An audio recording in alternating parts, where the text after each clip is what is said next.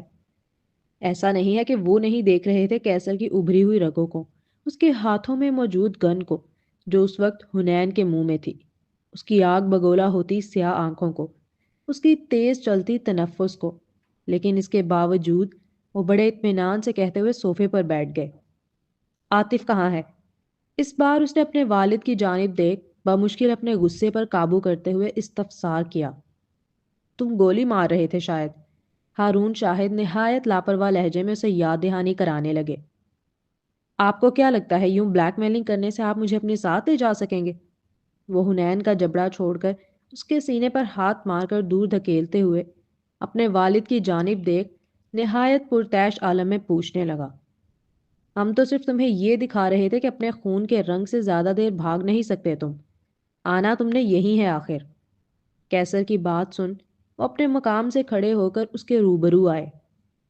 یہ ہاتھ گٹار اور قلم کے لیے نہیں بنا، یہ بندوقوں کے لیے بنا ہے، اور اس میں وہی جچتی ہیں۔ وہ کیسر کا سیدھا ہاتھ جس میں وہ گن پکڑا ہوا تھا کلائی سے تھام کر بغور دیکھتے ہوئے مسکرا کر بولے، نہیں، گن پکڑنے میں بھی فرق ہوتا ہے۔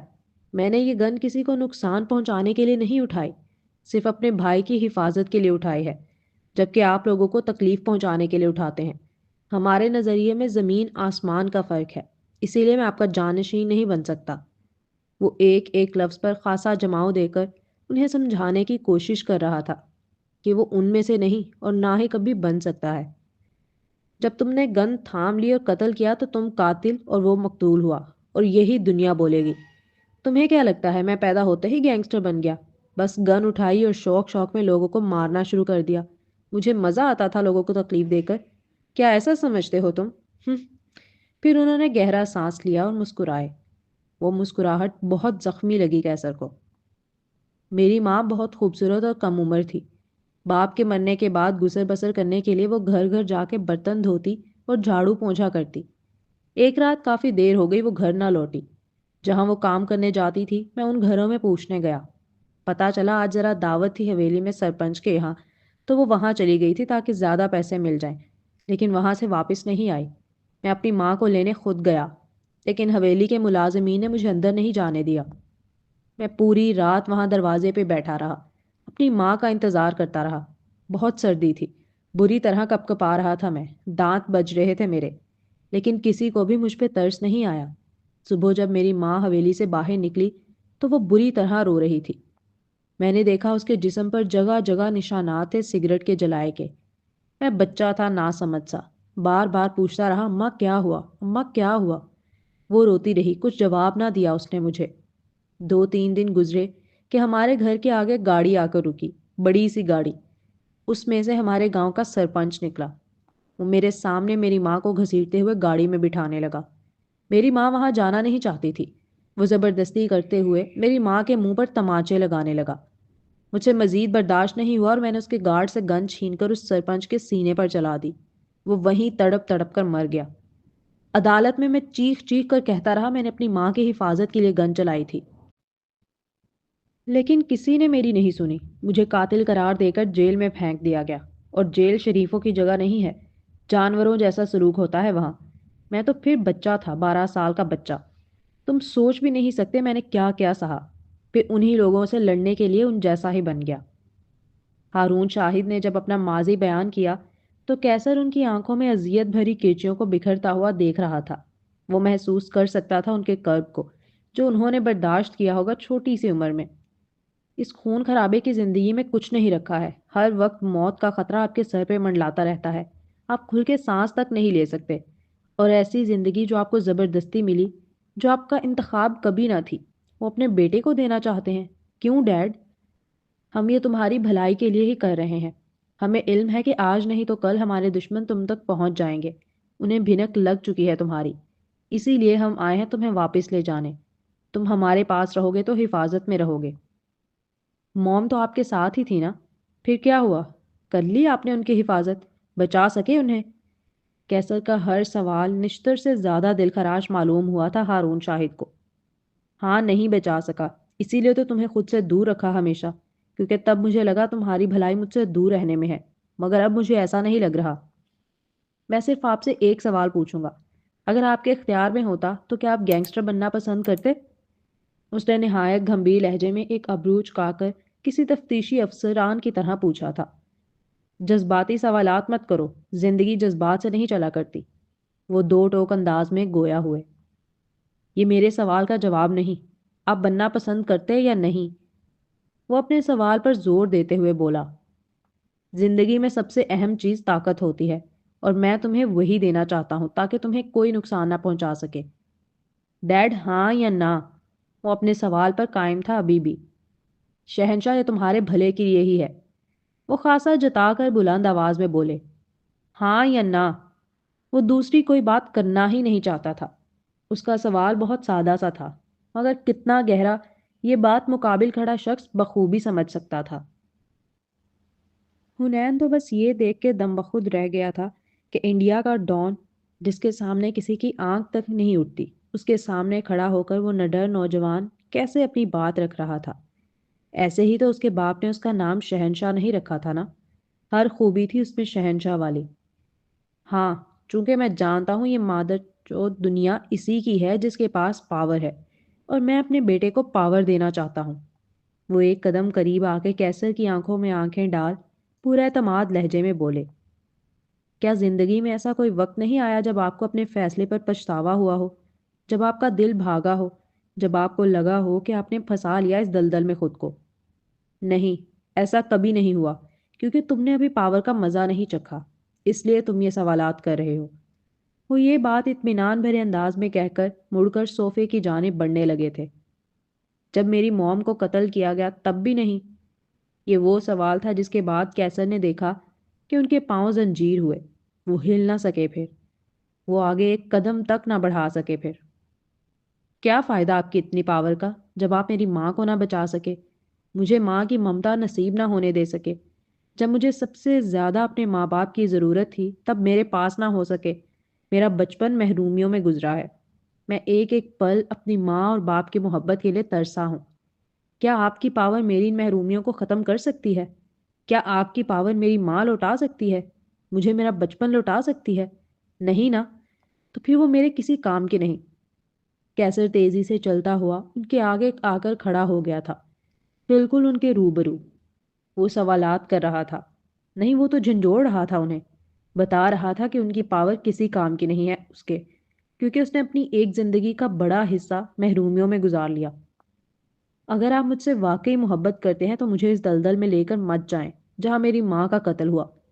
میں نے کبھی اپنی ماں کی محبت نہیں پائی، اور آپ نے اپنے دشمنوں کے خوف سے باپ کی محبت سے بھی محروم کر دیا، لیکن میرے بچوں کو دونوں نصیب ہو جائیں گے اگر ان کا دادا چاہے تو۔ وہ نہایت جذباتی ہو کر کہہ رہا تھا۔ ہارون شاہد نے اس کی آنکھوں میں آنسو تیرتے دیکھے۔ اتنا تو وہ بھی جانتے تھے کیسر شیر کا جگرا رکھنے والا شخص ہے، اتنی آسانی سے نہیں رو سکتا۔ پلیز، میں آپ کے آگے ہاتھ جوڑتا ہوں، مجھے اور میرے بچوں کو ایک نارمل زندگی جی لینے دیں۔ میرے بچوں کو کم از کم ان محرومیوں سے بچا لیں جن سے آپ مجھے نہیں بچا سکے۔ پلیز ڈیڈ، میں نہیں چاہتا جس طرح زندگی بھر آپ مجھے اپنے دشمنوں سے بچانے میں لگے رہے، اسی طرح میں بھی اپنے بچوں کو بس بچانے کی فکر میں لگا رہوں۔ ہر وقت یہی فکر کرتا رہوں کہ کہیں سے کوئی گولی آ کے میرے بچوں کو نہ لگ جائے، کہیں کوئی انہیں کڈنیپ نہ کر لے، کہیں کوئی میری بیوی کو آ کر نہ مار دے، کہیں ایسا نہ ہو کہ ایک دن میں گھر جاؤں اور خون میں لت پت لاشیں میرا انتظار کر رہی ہوں۔ مجھے نہیں چاہیے آپ کی پاور، وہ آپ حنین کو دے دیں، ویسے بھی اس نے میری جان بچائی تھی، یہ نہ ہوتا تو آج شاید میں بھی زندہ نہ ہوتا۔ جو کام چھری، تلواریں اور بندوقیں نہیں کر سکتی نا، وہ کام محبت کر سکتی ہے۔ وہ نوجوان جذباتی ہو کر بے ترتیب جملے ادا کر رہا تھا، لیکن مفہوم بالکل واضح تھا کہ وہ نہیں جانا چاہتا، ان کی بے درد دنیا کا حصہ نہیں بننا چاہتا۔ ہارون شاہد آج تک اپنے بیٹے سے اسی لیے دور رہے کیونکہ وہ اسے سیو رکھنا چاہتے تھے، اور اسی مقام پر آج کیسر کھڑا تھا۔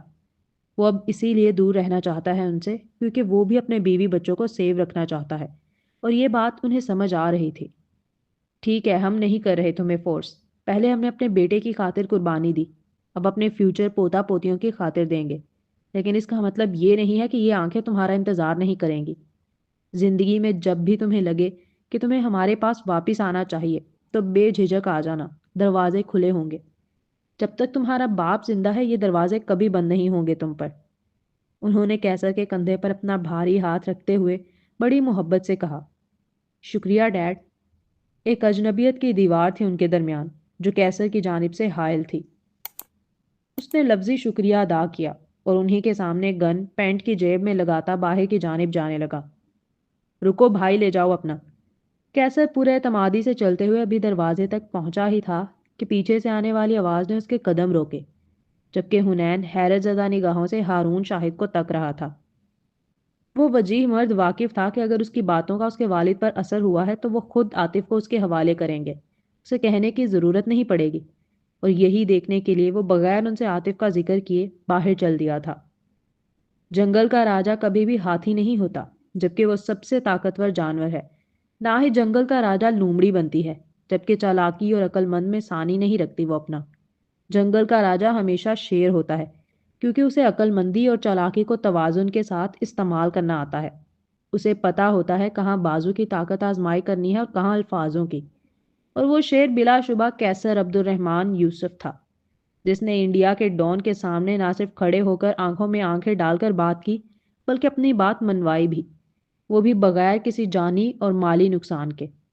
جی باس۔ حنین کی حیرت زدہ نگاہیں ہارون شاہد کی نگاہوں سے ٹکرائی تو انہوں نے آنکھوں ہی آنکھوں میں اسے عاطف کو لانے کا کہا، جس پر وہ اپنی حیرت پر قابو پاتا اسبات میں سر ہلا کر فوراً ہی چل دیا تھا۔ کچھ دیر بعد عاطف کمرے سے نکل کر آ رہا تھا اور وہ بھاگتا ہوا آ کر کیسر کے سینے سے لگا۔ ہنی، میں بہت ڈر گیا تھا۔ وہ کم سن عمر کا لڑکا تھا، زندگی میں بندوقیں پہلی بار دیکھی تھی اس نے، وہ بہت ڈر گیا تھا۔ پورا پورا لرز رہا تھا اس کا وجود۔ سب ٹھیک ہے، میں آ گیا ہوں نا؟ وہ حسین نوجوان اس کی کمر کو نرمی سے سہلاتے ہوئے حوصلہ دینے لگا۔ Thanks dead. اس نے اپنے والد کی جانب دیکھتے ہوئے شکریہ ادا کیا اور پھر عاطف کو لے کر وہاں سے چل دیا۔ کیا واقعی آپ شہنشاہ کو جانے دیں گے، اپنے گدی نشین کو؟ حنین انہیں دیکھ حیرت سے پوچھ رہا تھا۔ میں اسے فورس نہیں کروں گا اس معاملے میں اب۔ کیسر تو جانتا بھی نہیں ہوگا شاید کہ جب اس نے اپنی ماں کی موت کا ذکر کیا تو ہارون شاہد کے دل میں کتنی تیز ٹیس اٹھی تھی۔ دنیا میں جب سب اس کے خلاف تھے، کوئی اپنا باقی نہیں بچا تھا، تب اس لڑکی نے اپنے باپ سے لڑ کر ایک خونی لڑکے کو جو جیل پلٹ تھا اپنے گھر میں رہنے کی جگہ دی، 2 وقت کا کھانا دیا اور محبت سے پیش آئی۔ اس لڑکی کا مقام اس قدر بلند ہو گیا تھا دل میں کہ پھر کبھی ہارون شاہد نے کسی کو اس مقام تک پہنچتے ہوئے نہ دیکھا۔ ان کی محبت کی شادی تھی۔ وہ جان وارتا تھا اس معصوم نیک دل لڑکی پر۔ یہی وجہ تھی کہ اپنے بیوی کے قتل کا غم آج بھی وہ اپنے دل میں لیے پھرتا تھا۔ جسے نہ بچا پانے کا پچھتاوا اسے آج بھی جکڑے ہوئے تھا۔ اب وہ کیسر کو نہیں کھونا چاہتا تھا، اسی لیے اسے مزید فورس نہ کیا اپنے ساتھ آنے پر۔ ہنی، اب تو آپ کے ڈیڈ پیچھے ہٹ گئے ہیں آپ کو اپنے ساتھ لے جانے سے، تو کیا ہم نایاب آپی اور تانیہ کو واپس بلا لیں؟ میرا دل نہیں لگتا گھر میں اکیلے۔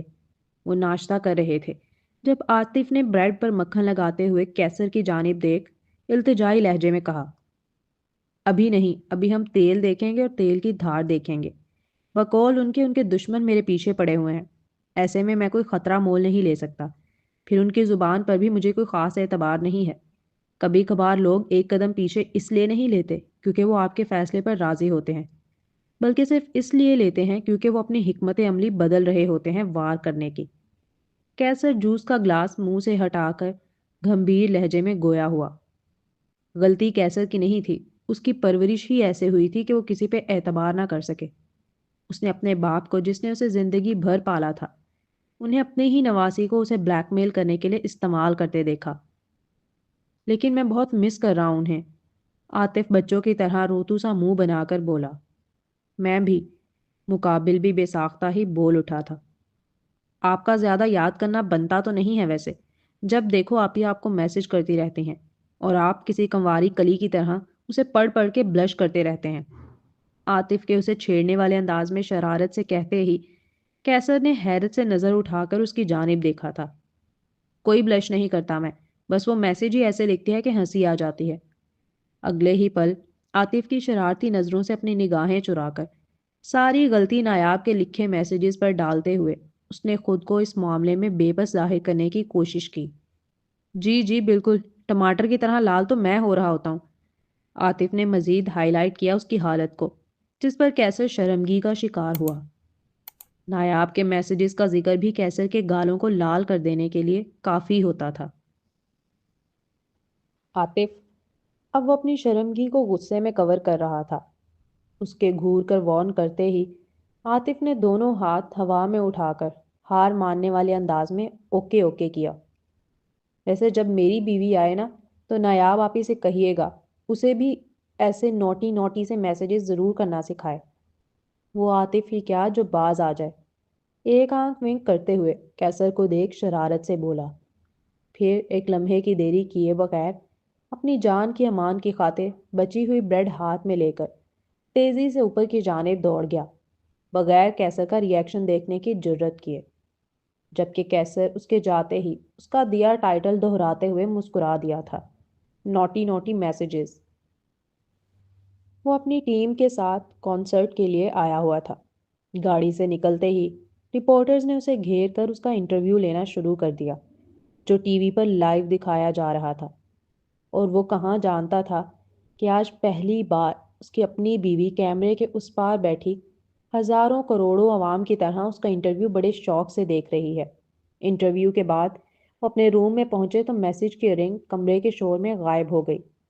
چونکہ اس کے کان تو سیل پر ہی لگے تھے، اس لیے اس شور و گل زبردست ہلچل مچے کمرے میں بھی اسے وہ آواز سنائی دے گئی تھی۔ وہ فوراً ہی اپنا گٹار اتار کر سائیڈ میں رکھ صوفے پر بیٹھا۔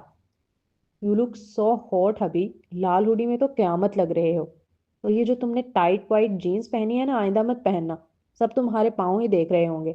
اتنے لمبے لمبے اور سیکسی لگ رہے ہیں. میں نہیں چاہتی لڑکیاں تمہیں اس طرح دیکھیں. تھوڑی ڈھیلی پینٹ پہنو ٹھیک ہے.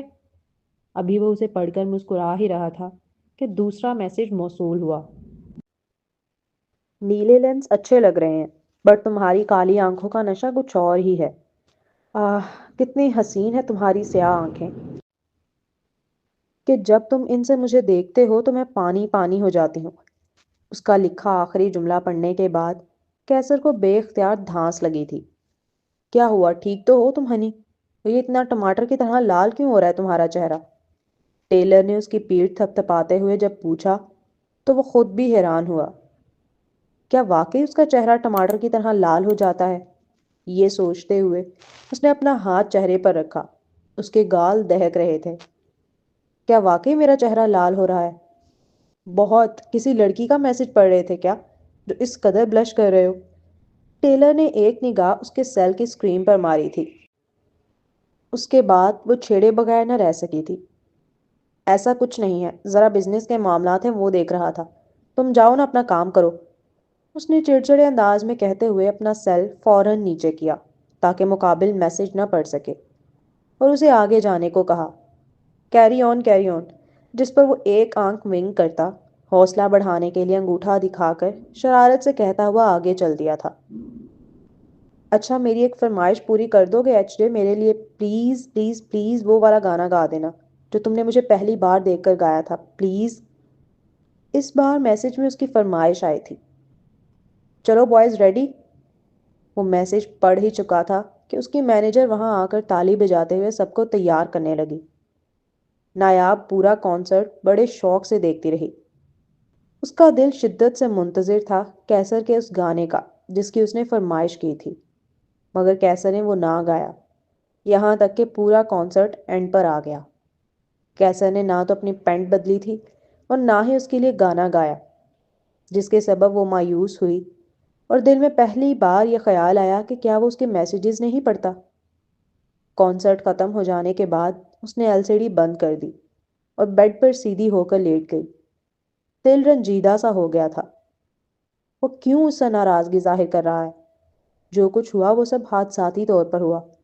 ایسا تو نہیں ہے اس نے اپنی جان کے اس نے آپ جان کے اپنے بچوں کو مارا تھا، تو پھر مقابل اس سے کیوں ناراضگی رکھے ہوئے ہے؟ لیکن پھر اپنے دماغ میں آنے والے خیالات کو جھٹکا، یہ سوچ کر کہ وہ غم میں ہے اور تنہا بھی. ہر کسی کا اپنے غم کے اظہار کا انداز الگ ہوتا ہے. ہمارا دماغ بہت پہلے سے جان لیتا ہے حالات کو. وہ بس دل ہوتا ہے جو اڑا ہوتا ہے، جسے ماننے میں کافی وقت لگ جاتا ہے. کچھ ایسا ہی حال تھا اس کا. وہ بس ماننا نہیں چاہتی تھی کہ کیسر اس سے ناراض ہے، اور اپنی ناراضگی میں اسے خود سے دور کر چکا ہے. اتنا دور نہ اس کی شکل دیکھنا چاہتا ہے اور نہ اس سے کوئی بات کرنا چاہتا ہے. اس کی آنکھوں میں آنسو آنے لگے تھے جنہیں فوراً صاف کر کے وہ اٹھ کر بیٹھی اور سیل اٹھا لیا. ڈارلنگ میں تمہیں بہت مس کر رہی ہوں. اگر تم مجھ سے ناراض بھی ہو تو بھی رابطہ مت توڑو. کوئی سگنل دو جس سے مجھے لگے تم تک میرے میسیجز پہنچتے ہیں. وہ اپنی وین میں تھا. باقی سب ہینڈ فری کان میں لگائے میوزک سنتے ہوئے جا رہے تھے، جبکہ وہ بہت پریشانی کے عالم میں کھڑکی سے باہر چاند کو دیکھ رہا تھا جو اس کی گاڑی کے ساتھ ساتھ سفر کرتا ہوا دکھائی دے رہا تھا اسے. وہ پریشان کیوں کرنا ہوتا؟ اس نے نایاب کی دونوں فرمائشوں کو نظر انداز کیا تھا، اور یہ پہلی بار تھا زندگی میں. اب شدت سے ڈر لاحق تھا کہ اگر مقابل حسینہ نے ناراض ہو کے میسج کرنا بند کر دیا تو، اور یہ خیال ہی اس کی روح کو تڑپانے کے لیے کافی تھا. ابھی وہ انہی خیالات میں تھا کہ میسج کی بیل رنگ ہوئی اور اس کے دل میں جو ہوائیاں تباہیاں مچی ہوئی تھیں انہیں قرار آیا. اس نے فوراً ہی سیل پاکٹ سے نکال کر میسج کلک کر کے اسکرین پر نگاہیں جمائیں. ڈارلنگ میں تمہیں بہت مس کر رہی ہوں. اگر تم مجھ سے ناراض بھی ہو تو بھی رابطہ مت توڑو. کوئی سگنل دو جس سے مجھے لگے تم تک میرے میسج پہنچتے ہیں. وہ میسج پڑھنے کے بعد کیسر نے سیل اپنے دل کے مقام سے لگایا. آپی آپی آپی، یہ دیکھو ایچ جے نے پہلی بار سٹوری لگائی ہے. نایاب کے آخری مہینے چل رہے تھے، اس لیے وہ زیادہ وقت اب لیٹی ہی رہا کرتی تھی یا پھر ڈاکٹر کی بتائی ہوئی ٹائمنگ کے مطابق واک کرتی. 15-20 دن سے اس نے لیب بھی جانا چھوڑ دیا تھا. کیسر کو تو علم بھی نہیں ہوگا اس وقت ایچ جے کا سب سے بڑا فین اس کا اپنا جگنو بنا ہوا تھا۔ قریب تھی تو کبھی اس کے گانے سننے کی زحمت نہ کی، جبکہ دنیا دیوانی تھی۔ وہ یہ بات بخوبی جانتی تھی، لیکن آج جب دور تھی تو اس کی ایک سٹوری دیکھنے کے لیے بھی وہ دیوانہ وار ایکسائٹمنٹ ظاہر کر رہی تھی۔ لاؤ دکھاؤ جلدی۔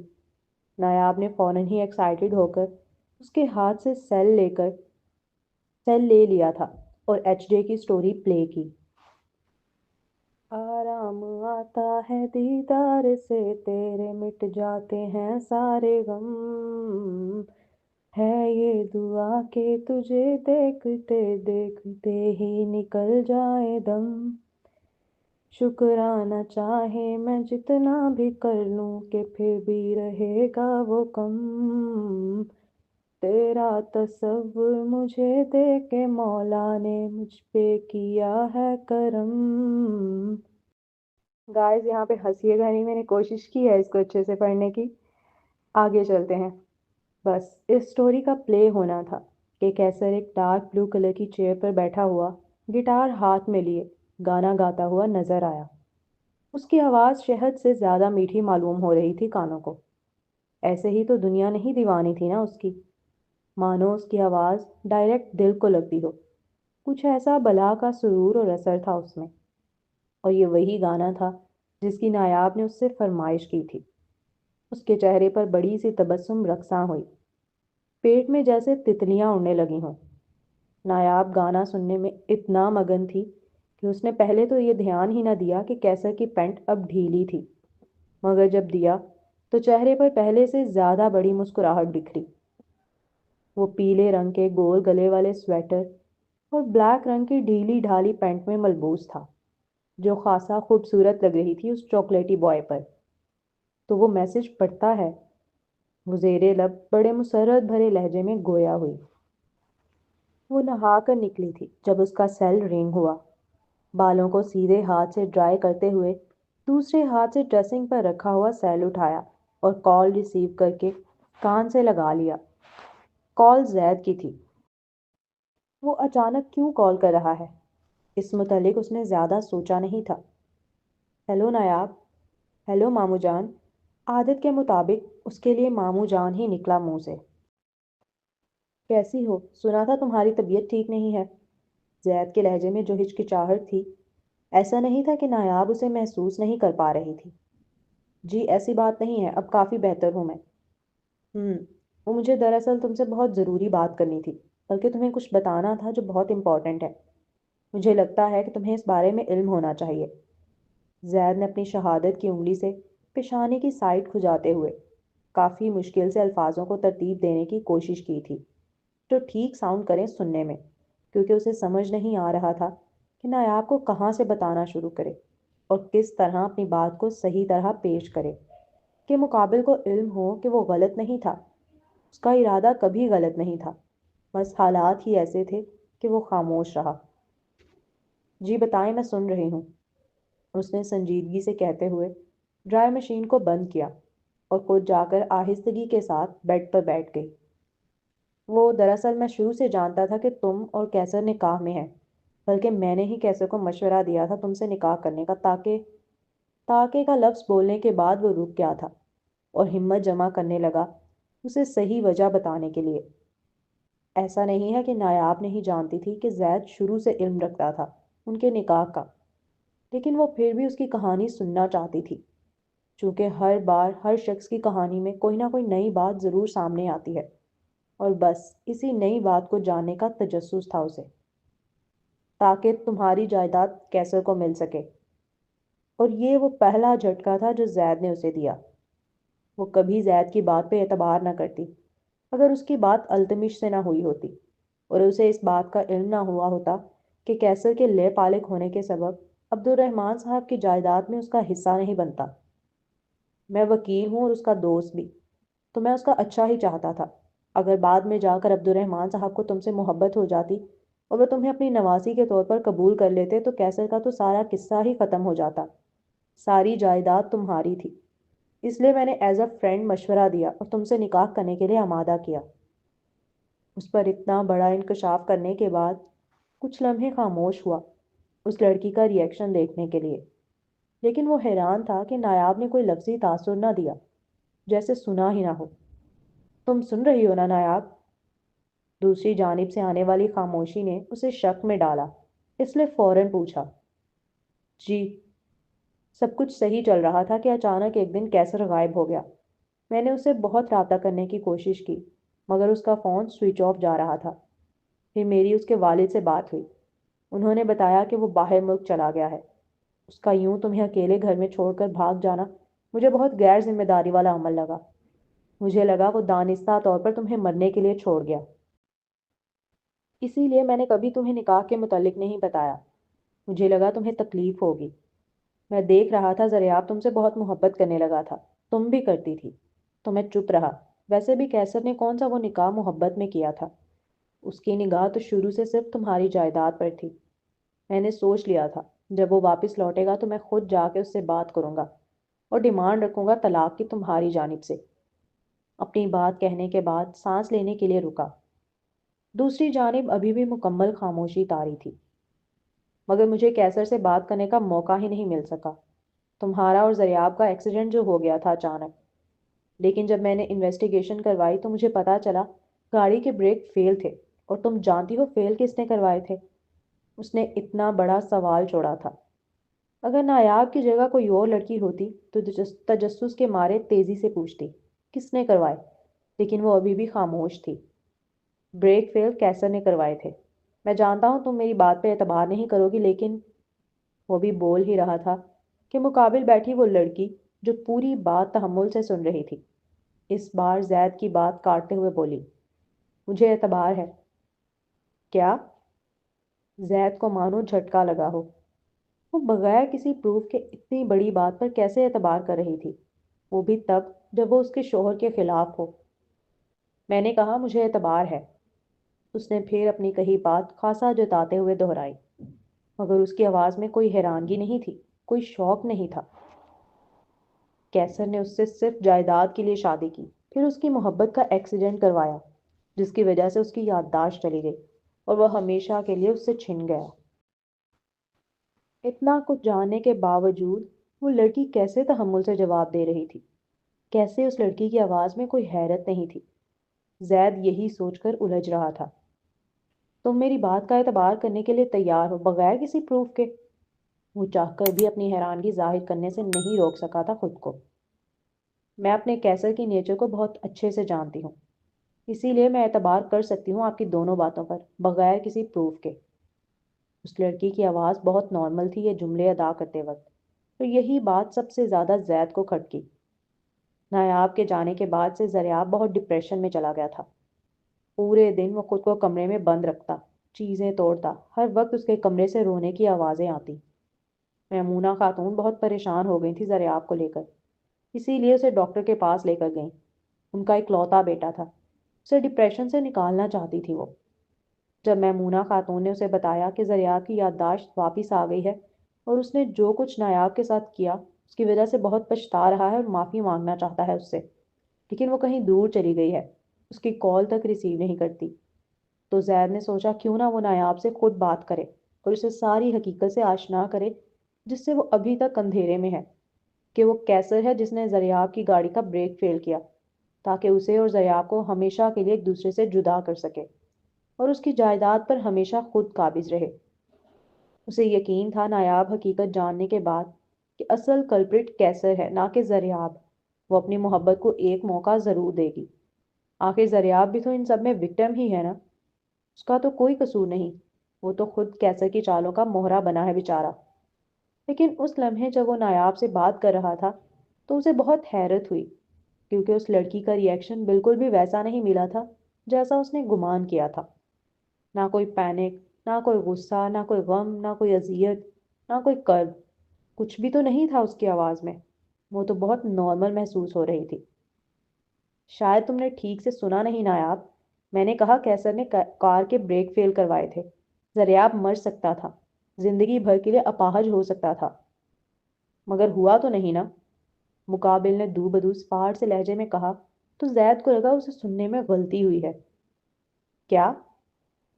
آپ کو کیا لگتا ہے ماموں جان، میرا شوہر اتنا بے غیرت ہے کہ اس کی بیوی اس کے سامنے کسی غیر مرد کے پاس جانے کی خواہش کرے گی اور وہ کہے گا ہاں بیگم جاؤ؟ آپ خود کو اس کی جگہ رکھ کے دیکھیں۔ کیا آپ اپنی بیوی کو تھال میں رکھ کر پیش کر سکتے ہیں کسی دوسرے مرد کے سامنے؟ یہ تو عام فہم بات ہے نا۔ وہ غیرت میں آ کے ایکشن لے گا اور اس نے لیا۔ وہ اپنی جگہ غلط نہیں تھا، غلطی آپ کی تھی۔ آپ نے زریاب کو اور مجھے اندھیرے میں رکھا، جس کے سبب یہ حالات پیدا ہوئے۔ اس کا جواب سن زید سٹ پٹا گیا تھا، خاصا شرمندہ بھی ہوا۔ ماموں جان، آپ کو چاہیے تھا کہ آپ مجھے حقیقت سے آشنا کرتے اور پھر فیصلہ مجھ پر چھوڑتے۔ آپ نے اچھا نہیں کیا میرے ساتھ۔ کیسر بھاگا نہیں تھا، اسے نانا جان نے زبردستی بھیج دیا تھا۔ یاد رکھیے گا، میرا کیسر ذمہ داریوں سے نہیں بھاگتا۔ میرا کیسر کہتے وقت جو اس لڑکی کے لہجے میں مان تھا، وہی زید کو بتانے کے لیے کافی تھا کہ وہ کیسر کو کسی معاملے میں قصوروار نہیں ٹھہراتی۔ اور زریاب کا کیا؟ میں مانتا ہوں تم کیسر کی بیوی ہو، اس کی غیرت بیچ میں آ گئی، لیکن اس نے تو تم سے جائیداد کے لیے شادی کی ہے، ورنہ منگیتر ہے اس کی دنیا کی نظر میں ایک۔ تمہارے ہوتے ہوئے آج تک منگنی نہیں توڑی اس نے۔ جبکہ دوسری جانب زریاب ہے، جس نے تم سے بے لوث محبت کی اور کرتا ہے۔ ان سب میں اس بیچارے کی تو کوئی غلطی نہیں رہی شروع سے۔ کیسر وہ ایکسیڈنٹ نہ کرواتا تو اس کی یادداشت نہ جاتی، اور تم بھی جانتی ہو وہ تمہیں کبھی نہ چھوڑتا اگر اس کی یادداشت نہ جاتی تو۔ زید نایاب کو احساس دلا رہا تھا کہ ایک وقت کیسر کی محبت بھی مطلبی ہے، وہ غرض لیے ہوئے ہے، مگر زریاب، وہ آج بھی اسے بے لوث محبت کرتا ہے۔ وہ اسے کس بات کی سزا دے رہی ہے ان سب میں؟ کیا آپ جانتے ہیں آپ کے بھانجے نے جو مجھ سے بے لوث محبت کرتا ہے، میرا ریپ کرنے کے لیے 2 لڑکے بھیجے تھے؟ آج یقین کریں وہ جیل میں سڑ رہا ہوتا اگر میں اس کی بے لوث محبت کا قرض اتارنے کے لیے خاموش نہ رہتی۔ اسی بے لوث محبت کا قرض اتارنے کے لیے میں نے کیسر تک کو چپ کرا کے رکھا، اسے بھی وعدے میں باندھا کہ وہ آپ کی بہن اور بھانجے کو کچھ نہیں کرے گا، ورنہ یقین کریں، جس دن میری نازیبا تصویریں وائرل ہوئی تھیں اسی دن آپ کے بھانجے کی گردن مروڑ دی جاتی۔ اپنی بات کہنے کے بعد وہ خاموش ہوئی۔ دوسری جانب بھی مکمل سناٹا چھا گیا تھا۔ زید کو تو جیسے سانپ سونگ گیا ہو۔ اسے خبر نہیں تھی کہ زریاب نے نایاب کا ریپ تک کرانے کی کوشش کی ہے۔ وہ نہایت شرمندہ ہو گیا تھا۔ اب الفاظ ختم ہو گئے تھے اس کے پاس زریاب کی حمایت کے لیے۔ یادداشت جانے کو وہ انسانیت سے گننے کا بہانہ نہیں بنا سکتا۔ فی الحال میمونہ آنٹی کو میری طرف سے پوچھیے گا، اور ہاں ان سے کہیے گا میرا ایک موبائل ہے ان کے پاس، میں اپنا ایڈریس سینڈ کر دوں گی، مجھے بھیج دیں۔ ویسے تو پیسے کا بھی بڑا حساب نکلتا ہے، لیکن زریاب کی بے لوث محبت کا قرض اتارنے کے لیے میں نے اسے بھی معاف کیا۔ اور اتنا کہہ کر نایاب نے کال ڈسکنیکٹ کر دی۔ تو مسٹر کیسر نے مجھ سے جائیداد کے لیے شادی کی تھی؟ تبھی شروع میں چڑچڑا سا رہتا تھا۔ وہ یہ جملہ ادا کرتے وقت بڑے دل فریب انداز میں مسکرائی۔ پرانی یادیں اس کی آنکھوں کے آگے تصویر کی طرح چل رہی تھیں۔ اس کا صبح صبح اٹھ کر اسکول کے لیے تیار کرنا، اس کا کیلے کا جوس بنانا، اس کا چوٹی بنانا، اس کا پیار سے گود میں بٹھا کر ناشتہ اور کھانا کرانا، اس کا ہر وقت میرا جگنو کرتے پھرنا، اس کا بیمار پڑ جانے پر پوری پوری رات جا کر تیمارداری کرنا۔ ماں باپ، بھائی، دوست، شوہر، سب کچھ وہی تو تھا۔ کی ہوگی اس نے کسی غرض میں شادی، لیکن نایاب جانتی ہے نبھائی اس بندے نے شروع سے پورے دل سے۔ کیوں نہ میں کیسر کو تنگ کروں؟ ہو سکتا ہے ڈر کے مارے وہ مجھے کال کرے اور مجھے ایکسپلین کرنے کی کوشش کرے معاملے کو۔ اس طرح بات ہو جائے گی اور میں اتنے دنوں بعد اس کی آواز سن لوں گی۔ ہائے میرے ایچ ڈے کی نرم گرم میٹھی سی آواز! کان ترس گئے ہیں سننے کے لیے۔ اپنے دل کے مقام پر ہاتھ رکھ وہ ایک گہری آہ بھرتے ہوئے چلبلے سے انداز اور فدا فدا لہجے میں بولی، اور یہ روپ اس کا کیسر کے لیے ہی تو خاص تھا۔ کیسر ابھی بھی اس کے میسیجز کا رپلائی نہیں کرتا تھا، لیکن اس کے باوجود وہ کرنا نہیں چھوڑتی تھی، کیونکہ اس کے نزدیک کیسر تنہا تھا اور شدید غم میں تھا اپنے بچوں کے، اور وہ سمجھ سکتی ہے اس غم اور کرب کو، کیونکہ اس نے بھی یہ غم سہا ہے۔ اسے تو یہ خوشی دوبارہ مل گئی، مگر کیسر، وہ بیچارہ ابھی تک محروم ہے۔ وہ تو کتنا دور آ گئی تھی، لیکن کیسر، وہ ابھی بھی اسی گھر میں تھا جہاں ان کے بچوں سے جڑی یادیں بسی تھیں۔ وہ تو رو لی، عورت تھی نا، مگر وہ بیچارہ تو رو بھی نہیں سکا تھا۔ پچھلی بار جب دور ہوئے تھے تب بھی کیسر نے اس کا خیال رکھنا نہیں چھوڑا تھا۔ اس بار وہ بھی یہی کر رہی تھی اپنے میسیجز کے ذریعے۔ وہ اس کی ہر وقت کی تنہائی کو بانٹتی تھی۔ اسے یقین تھا اپنے میسیجز کے ذریعے ہر وقت اس کی زندگی میں شامل رہتی ہے، اس کے قریب رہتی ہے۔ زید ماموں کی کال آئی تھی آج مجھے۔ انہوں نے مجھ سے کہا کہ تم نے مجھ سے صرف جائیداد کے لیے شادی کی ہے۔ کیا واقعی ایسا ہے؟ اس نے دانستہ طور پر کوئی میٹھا لفظ استعمال نہیں کیا تھا اس پورے میسج میں، تاکہ کیسر کو معاملے کی سیریسنس کا احساس ہو۔ جہاں انگلینڈ میں 3 بج رہے تھے، وہیں پاکستان میں اس وقت 8 بجے کا ٹائم تھا۔ کیسر گاڑی ڈرائیو کر رہا تھا جب میسج کی بیل رنگ ہوئی۔ ایک لمحے کی دیری کیے بغیر اس نے گاڑی سائیڈ میں لگا کر سیل کوٹ کی جیب سے نکالا اور میسج کھولا۔ بس میسج کا پڑھنا تھا، اس کا دماغ گھوم کے رہ گیا۔ Dam it! ان ماموں بھانجے نے کیا قسم کھا رکھی ہے میری شادی شدہ زندگی تباہ کرنے کی۔ جب ہمارے درمیان سب ٹھیک ہونے لگتا ہے، ان دونوں ماموں بھانجے میں سے کوئی نہ کوئی ضرور ٹپکتا ہے بیچ میں۔ اگر کہا جائے کہ کیسر اس میسج کو پڑھنے کے بعد شدید خوف میں مبتلا ہوا تو غلط نہ ہوگا۔ اس لڑکی کو تو شاید اندازہ بھی نہ ہو کتنا ڈرتا ہے وہ اسے کھونے سے۔ نایاب نے پھر پورے دن دانستہ طور پر کوئی میسج نہ کیا، لیکن وہ نہیں جانتی اس کا میسج نہ کرنا کیسر کا دل ہلا رہا تھا۔ آہ اللہ اللہ! وہ کیسر کے میسج یا کال کا انتظار کر رہی تھی کل سے۔ لیٹے لیٹے اچانک پیٹ میں شدت سے درد کی تیز اٹھی۔ اسے فوراً ہی ہسپتال لے جایا گیا۔ درد کی شدت اتنی زیادہ تھی کہ وہ چیخیں مار رہی تھی، اور جب اسے آپریشن روم میں لے جایا گیا اور بے ہوشی کا انجیکشن لگا تو آنکھ بند کرتے ہوئے اس نے شدت سے کیسر کو یاد کیا۔ کیسر، کیسر، کیسر! اس میٹھی سی آواز پر اس نے آنکھ کھول کر دیکھا۔ وہ اس کے پاس آ کر بالکل اس سے لگ کر بیٹھی، ساتھ ہی اس کے سینے پر اپنا سر رکھا۔ کیسر نے محسوس کیا وہ رو رہی ہے۔ اس کے دہکتے آنسو کیسر کو اپنی شرٹ میں جذب ہوتے محسوس ہوئے۔ کیسر، اس وقت میرے ساتھ رہو، مجھے اکیلا مت چھوڑو۔ کیسر نے اسے روحانسا اور منتی آواز میں منمناتے سنا۔ تم اکیلی نہیں ہو، میں ہوں ہمیشہ تمہارے ساتھ۔ کیسر نے فوراً ہی اس کی کمر پر ہاتھ رکھ کر سہلاتے ہوئے کہا، تم ہو نا میرے ساتھ؟ اس حسین لڑکی نے اپنی ڈبڈبائی ہوئی چمکتی آنکھوں کو اٹھا کر اسے دیکھتے ہوئے پھر پوچھا، جیسے تصدیق چاہتی ہو اس کے ساتھ ہونے کی۔ بالکل، میں ہمیشہ اپنے جگنو کے ساتھ ہوں۔ اس نے دونوں ہاتھوں کا پیالہ بنا کر اس لڑکی کے چمکتے چہرے کو اس میں قید کر آنکھوں میں آنکھیں ڈال بڑی محبت سے کہا، ساتھ رہنا۔ اور بس یہ جملے سننا تھا کہ اس کی آنکھ کھلی۔ پاکستان میں اس وقت رات کا 1 بج رہا تھا۔ پورا دن اس حسین نوجوان کا کافی ٹینشن میں گزرا تھا۔ وہ بیڈ گراؤنڈ سے ٹیک لگائے اپنی پیشانی ہی مسل رہا تھا جب اس کی آنکھ لگی اور نایاب اس کے پاس چلی آئی۔ وہ زیادہ سے زیادہ 5 منٹ سویا ہوگا بس۔ ایک بار وہ ٹیلی پیتھی کے ذریعے تب اس کے پاس آئی تھی جب وہ بچپن میں بہت تکلیف میں تھی، اور آج پھر وہ آئی تھی، اور اس وقت بھی وہ بہت تکلیف اور نازک مرحلے سے گزر رہی تھی اپنی زندگی کے، جس میں وہ کیسر کو اپنے ساتھ چاہتی تھی۔ آنکھ کھلنے کے باوجود بھی کیسر نے باقاعدہ محسوس کیا تھا اس کے آنے کو۔ وہ کوئی خواب نہ لگا اسے، بالکل حقیقت جیسا تھا۔ دوسری جانب نایاب کی آنکھ کھلی۔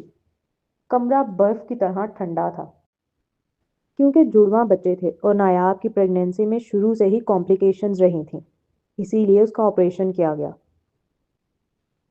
ڈاکٹر، کیا وقت ہو رہا ہے؟ کہنے کو وہ غنودگی کے عالم میں تھی، لیکن اس نے وقت پوچھا۔